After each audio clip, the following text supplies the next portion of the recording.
Hello everyone, जय हिंद। इस video में आरआरबी एनटीपीसी का 23 जून शिफ्ट 1 के प्रश्नों को देखते हैं। पहला प्रश्न है, वह विदेशी यात्री जो हर्षवर्धन के दरबार में आया था कौन से था? तो ये वेन्सान था। राइट आंसर आपका बी होगा। और चंद्रगुप्त द्वितीय के समय फाहियान आया था। ये दोनों चीनी यात्री हैं।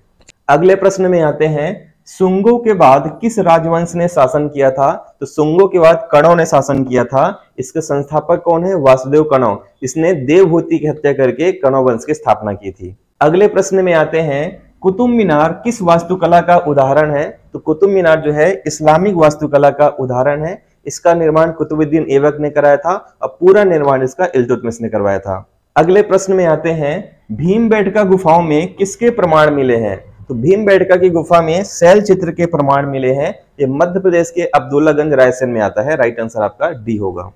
अगला प्रश्न है, मांडली की जेल में किसे बंद रखा गया था? तो मांडली की जेल में सुभाष चंद्र बोस को बंद रखा गया था। इसके अलावा बाल गंगाधर तिलक को भी यहाँ पे रखा गया था। इन्होंने यहीं पर गीता रहस्यनामा पुस्तक की रचना भी की थी।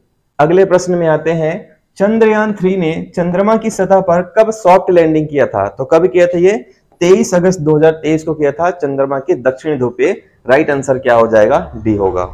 अगला प्रश्न है, अनुच्छेद 11 किस विषय से संबंधित है? तो आपको ध्यान रखना है, ये नागरिकता से संबंधित है और आर्टिकल 5 से लेकर 11 तक जो है नागरिकता से ही संबंधित है। अगले प्रश्न में आते हैं, संविधान का कौन सा संशोधन 25वां संशोधन है? तो 25वां संशोधन कौन सा है? ये संपत्ति का अधिकार हो जाएगा। इसके अंतर्गत संपत्ति के अधिकार को सीमित रख दिया गया था और ये कब आया था? 1971 में। ये डेट भी आपको याद रखना है। अगला प्रश्न है, पंचायती राज किस संशोधन से जुड़ा है? ये रिपीटेड क्वेश्चन है। तो पंचायती राज जो है ये 73वें संविधान संशोधन से जुड़ा है। राइट आंसर आपका सी हो जाएगा।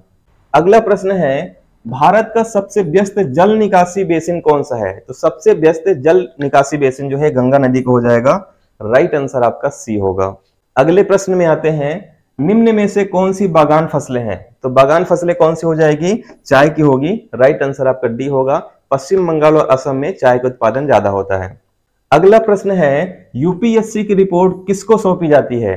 तो यूपीएससी की रिपोर्ट जो सौंपी जाती है ये राष्ट्रपति को सौंपी जाती है और राष्ट्रपति इसे संसद में प्रस्तुत करते हैं। अगला प्रश्न है, 2011 की जनगणना के अनुसार किस राज्य में अनुसूचित जनजाति नहीं है? तो अनुसूचित जनजाति कहां पे नहीं है? पंजाब में नहीं है। इसके अलावा आपको ध्यान रखना है, हरियाणा, दिल्ली और चंडीगढ़ यहाँ पे भी अनुसूचित जनजाति नहीं है। हो सकता है आगे पूछ ले आपसे। अब एक क्वेश्चन आपको कमेंट करके बताना है, यूपीएससी से संबंधित अनुच्छेद कौन सा है? 312, 315, 326, 330। और अगर आपको इसका पीडीएफ चाहिए तो आपको स्क्रीन में एक नंबर दिख रहा होगा 9630828149। यहाँ पे आप मैसेज कर सकते हैं। गर्ल्स और बॉयज दोनों ग्रुप इसमें अलग अलग बना हुआ है। पीडीएफ और लाइव क्लास से रिलेटेड पूरी जानकारी आपको यहीं पे मिलेगी। साथ ही अगर हमारे मेंटरशिप बैच को ज्वाइन करना चाहते हैं तब भी आप इसी नंबर पर हमें मैसेज कर सकते हैं। मिलते हैं नेक्स्ट वीडियो में, तब तक के लिए धन्यवाद। जय हिंद।